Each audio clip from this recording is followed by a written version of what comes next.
We can hear you and we're going to start whenever you are. All right, we'll get started. After a long day yesterday, we're excited to come back today and welcome two new members to the Chiefs Kingdom. Obviously, a pick 58 linebacker from Missouri, Nick Bolton, and 63 center from Oklahoma, Creed Humphrey, two outstanding prospects. We're, again, extremely excited to welcome both these guys to the Kingdom. And with that, I'll take your questions. Let's go first to Pete Sweeney. Go ahead, Pete.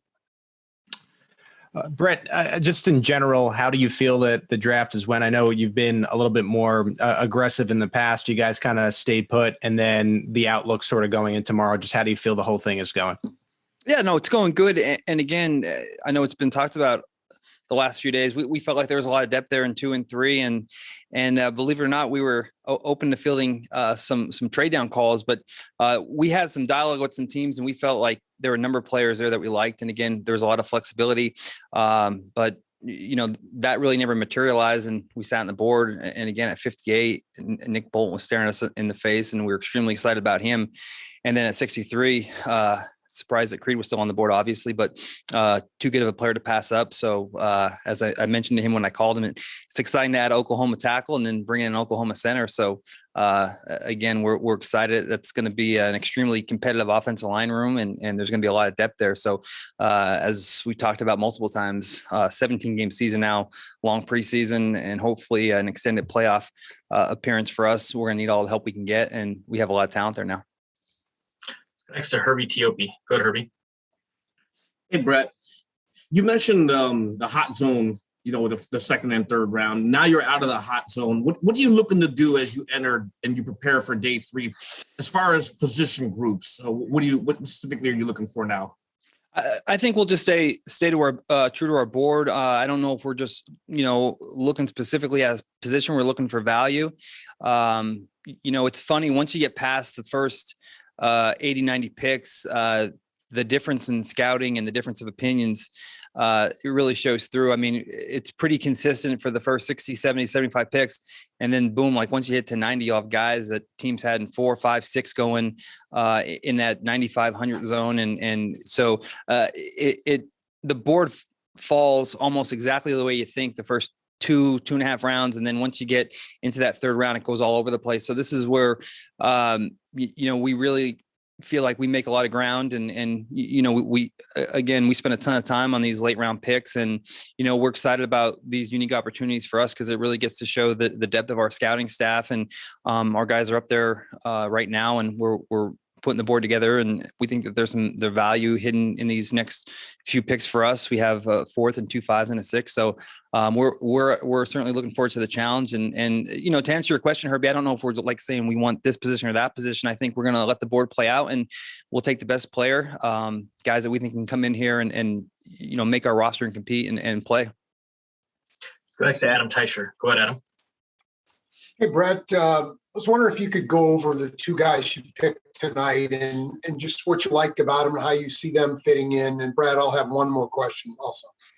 Well, we certainly had a lot of opportunities to watch Nick Bolton play, being local and just a great player. And you know, both these guys, I think, you know, we not only got better on the offense and defensive side, but both these guys, you talk about their intelligence, their durability, and you know, their leadership skills. I mean, these are 2 high character players, and people are going to be great in the community. They're going to be great in the locker room. They're going to come in, they're going to learn the playbook quickly. They're going to get up to speed. A lot of this, especially, you know, last year with having OTAs and this year, hopefully, you know, we get into these OTAs, but I'm sure it'll be a little bit different than in years past. You know, you got to get into the playbook and you got to get caught up to speed quick, but both these guys, Adam, I mean, they're extremely intelligent. Both captains, leaders, guys that played a ton of football at their respective universities. So I think both these guys, you talk about Nick Bolton, I mean, he's a guy that can come in here and play, and both at the Mike position and the Will position. He's got sideline to sideline range. Again, tough, smart, can make all the calls, has made all the calls. You know, you look at Anthony Hitchens and he's, you know, he's one of the guys that does a lot for us, but you know, when Hitch goes down, you know, we're really looking to add depth there. And then, again, his versatility to play either Mike or Will. and Creed's another guy that's played a lot of football. I mentioned earlier we had some flexibility there with Austin and with Joe Tooney. Now with Creed coming in here, needless to say, now you feel good about leaving Tooney where he's most comfortable, and that's at that guard position. And Creed now gives you a bigger center option, and we've been talking about that. Again, it'll be a great competition, and they're going to have to come in here and compete, and may the best man win. Austin's shown that he can come in and play, and he's done that over his career, and shown he can do that at a high level. Creed offers, a bigger body, and it kind of that pocket and the way that those larger linemen can affect the pocket is certainly different with Creed blocking in there. So again, it'll be great competition, and we have some flexibility now, and we have most importantly, a lot of depth. Yeah. Okay. And, it certainly seemed like at the end of last season, you were going to make some changes on the offensive line, but is this more than you anticipated with all these new guys, 4 veterans, Creed now, you got 2 guys opting back in? Is this more than you maybe anticipated when you got this project started? Well, I think the end result may have been more than we anticipated, but again, that's, when free agency starts, those few names go off the board quick, but we know that there's different phases to add players, and whether that be a trade, day one free agency, a week or two into free agency, there's value at all these levels. So there'll be values the first day of free agency, a week or two into free agency, potential trade early on in the draft, and then tomorrow and into the weekend, day 3 in the draft and undrafted free agency. So we just knew that if we were patient and if we didn't press and, we just stayed disciplined. And I think, we saw that. Again, this goes back to the earlier press conference. We went out and we signed Joe Tooney. It was a no-brainer for us. We took a swing at a tackle. We didn't get it. We remained patient. And then we were able to bring Orlando in here. We signed Austin Blythe. And I think anytime you go into free agency, you make these moves to allow flexibility, and it allows you to stay true to your board. And then a talent like Creed Humphrey becomes available. And then, you bring him in here too. So you have to look at it in multiple ways, because, Austin comes in here and again, he's shown he can play, but he's on a 1-year deal. Right. And we need to maintain continuity on that offensive line, and hopefully in the future we can get Orlando done. And then you have Creed now under contract for 4 years and Tooney under contract for 4 or 5 years. So now you have continuity, depth, and talent. And that's, a tribute to our coaching staff and our scouting staff of just being maintaining discipline and being patient throughout this whole process. Let's go next to Nate Taylor. Go ahead, Nate.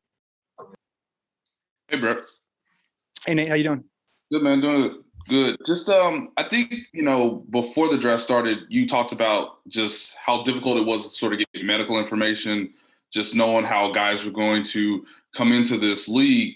You mentioned the durability and the consistency of Nick Bolton and Creed. I just wonder how much of that was a factor, staying where you were versus trading down, and obviously looking at the overall prospects, given just how wide of a range the medical background was for each guy. Yeah, no, that's a good question. We were worried about some of those guys that were combine invites that didn't make the combine, and/or guys that weren't combine invites, and we had special, or I should say, separate dialogue with Rick. When we entered this process, we felt comfortable with the guys. Now, I think there were some teams that if they didn't get a hard medical grade, that they just weren't comfortable taking those guys on board. Now, there were a few guys that a combination of not having the hard medical and our docs that we trust just weren't all the way convinced on certain things and needed actual updated MRIs and didn't get those. And I don't think we had a lot of those guys on our board. Fortunately for us, when it came down to our picks, both these guys, we had solid medical grades on, but I think that's a fair question. And I think that there were teams, and I think there's a few guys that maybe fell a little bit more in the draft. And there was some of the dialogue in our rooms thinking that, it's obvious these guys don't have hard medicals, and that could have been a factor. Again, it didn't come into play with our picks. Fortunately, we did have a small number of guys that we weren't comfortable with, but in general, I thought we addressed that pretty well. Got 2 more. We'll go Sam and then Matt Derrick. Go ahead, Sam. Hey, Brett. Hey, Sam. Given what you guys have done the past 3 years, I mean, as a team, how do you balance, especially with the early picks, guys that can help you now versus, realizing that these are guys they're going to be here for 4 years? Well, I think you do your best you can in that regard. I really think though, we just are going to just take the best player, and knowing that, there are long seasons and you have to have depth at all these positions. And within a week or two, you can have a wave of injuries at one position group that can set you back. And there's certainly some thought. I mean, we always look at the board and we always look at it, how we'll line up this season and what will look like in the next 2 seasons. So it does come into play. But I think if you start focusing on other things other than the true value of the players, I think that's when you miss out on really good players. And, we certainly had talk and dialogue about, where our roster will be in a year, 2 years, 3 years from now. But again, I think it comes into play when there's similar values. When there's big discrepancies, you just stick to the board and always take the best player available. We'll go last to Matt Derrick. Go ahead, Matt. Hey, Brett, hope you're able to get some rest this weekend at some point. Yeah, for sure. We got one more day tomorrow, so it'll be a lot of fun. And then we can relax, go watch the Derby, right? There you go. Hey, you talked about last night about, you try to look into the future a little bit, and with the numbers have a little bit of confidence about who might be there. Coming into today, what was your likelihood in your mind that Nick Bolton was going to be that guy for you at 58? And then with Humphrey, how surprised were you that, the consensus best center in the league was still there?